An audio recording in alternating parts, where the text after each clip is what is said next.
నమస్తే. మనతో పాటు ఈరోజు వాస్తు సంఖ్యాశాస్త్ర నిపుణులు నర్రా రామకృష్ణ గారు ఉన్నారు. నమస్తే సార్. నమస్తే. ఈ మధ్యకాలంలో చాలామంది పిల్లలు ఆ డిప్రెషన్ తోటి ఆ చదవలేక ఏదైనా చిన్న ప్రాబ్లంకే చనిపోతూ ఉన్నారు. వాస్తుపరమైన దోషాలు ఏమన్నా దీనికి రీజన్ అయి ఉండొచ్చు అంటారా? వాస్తుపరమైన దోషాలు ఉంటాయి. మనకి ఈశాన్య మూల హైట్గా ఉండటం కానీ, లేదా ఈశాన్య మూల కట్ అయి ఉండటం కానీ, ప్లస్ ఈశాన్యంలో మనకి కొన్ని అపార్ట్మెంట్లు చూస్తుంటే వెస్ట్ ఫేస్ కానీ సౌత్ ఫేస్ కానీ కొన్ని ఫేసుల్లో వచ్చేసరికి మనకి నైరుతిలో బెడ్రూమ్ ఉంటుంది, వాయువులో హాల్ ఉంటుంది, ఈశాన్య మూల వచ్చేసరికి కంప్లీట్ క్లోజ్ అయి ఉంటుంది.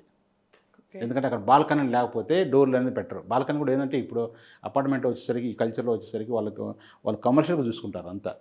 ఓకే, మనకి అన్ని ఏది మన ఇండిపెండెంట్ హౌస్ లాగా అన్ని సౌకర్యాలు అనేది ఇవ్వరు వాళ్ళు కమర్షియల్గా చూసుకుంటారు. దానివల్ల ఏమవుతుందంటే ఈశాన్య మూల క్లోజ్ అయి ఉంటుంది. అది కానీ లేదా వచ్చేసరికి ఈశాన్య మూల పిల్లర్లు బయటికి రావడం కానీ, ఇట్లా చాలా ఉన్నాయి వాస్తువులకు సంబంధించింది. ఏదైనా కానీ ఈ పిల్లల యొక్క ఎప్పుడైతే మీరు చెప్పినట్టుగా పిల్లలకు సంబంధించి చదువుల్లో కానీ లేదా ఈ పోటీతత్వంలో కానీ ఎక్కడైతే ఈ కంపారిజన్ తోటి చాలా ఇబ్బంది పడుతున్నారు. ఇది వాస్తుపరమైన దోషాలు ఉన్నట్టే. చిన్న చిన్న దోషాలకు మనం వాస్తుపరమైన చెప్పం. మేజర్ ప్రాబ్లమ్స్ ఉన్నప్పుడు మీరు చెప్తున్నారు సూసైడ్ జరిగిందంటే మాత్రం 100% వాస్తు దోషమేనండి. చిన్న వయసులో చనిపోయినా కానీ డిప్రెషన్ అంటే మనిషి ఎదుగుదలకు సరిపోయేంత డిప్రెషన్ అయితే ఓకే. కొంతమందికి ఎలా ఉంటుందంటే చిన్న ఇబ్బంది వచ్చినప్పుడు ఆ ఇబ్బందిలో నుంచి ఆపదలో నుంచి కూడా అవకాశాలు ఎత్తుక్కొని, అంటే కొన్ని రాళ్ళు మన మీద పడితే ఆ రాళ్లతో ఒక కోట కట్టుకుంటున్నట్టుగా దాంట్లో నుంచి వాళ్ళు గెయిన్ అవుతారు. అంతవరకు అయితే పర్వాలేదు. దాన్ని వాళ్ళు ఎప్పుడైతే ఓవర్కమ్ చేయలేకపోతున్నారో అది వాళ్ళకి ఇబ్బందికరమైంది. వాస్తుదోషం ఉన్నట్టే. వాస్తుదోషం కావచ్చు, వాళ్ళ వ్యక్తిగతమైన జాతకంలో కానీ న్యూమరాలజీ పరంగా కానీ వాళ్ళ పేరులో కానీ ఏదైనా దోషాలు ఉంటున్నప్పుడు ఒకదానికొకటి అన్నీ తోడైపోతుంటాయి.